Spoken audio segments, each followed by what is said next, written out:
Якутия отметила День реки Лены. Ежегодно в честь экологического праздника проводятся различные мероприятия, в основном экологические. О том, как День реки Лены отметили в Ленске, расскажут наши корреспонденты.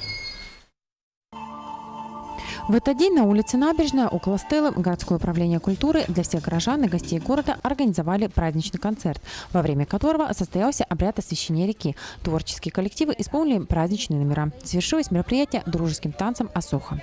Является главной транспортной артерией Республики Саха-Якутия, по которой осуществляется завоз всех грузов, в том числе и северный завоз. То есть сегодня река Лена является кормилицей на протяжении всей своей протяженностью.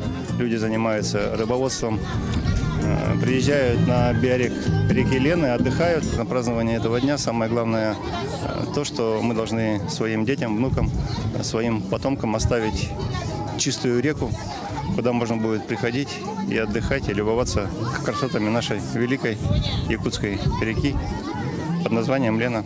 После обеда в рамках Дня реки Лена Комитет по молодежной и семейной политике совместно с волонтерами Лучи Ленска организовали субботник. Ребята убрали территорию вдоль берега реки. Самая главная проблема нашего берега – это мелкое стекло. Сейчас в связи с тем, что нет пляжа, и жителям города приходится загорать здесь, прямо не отходя от города на берегу, вдоль берега, оказывается очень много стекла. Ребятишки бегают, это очень травматично. Предприятия и организации тоже не остались в стороне. Они вышли на уборку коллективами. Городская районная администрация, предприятия авторемонтных мастерских, сотрудники «Газпром-Трансгастонск» и ДДС откликнулись многие. Более полусотни человек, вооружившись всем необходимым, за пару часов очистили практически весь берег, собранный кучей мусора.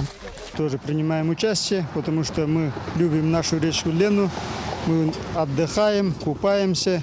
И поэтому хотим привести в порядок береговую полосу реки Лена, которая постоянно засоряется. Берег реки чист, и хочется надеяться, что жители будут поддерживать его в таком состоянии.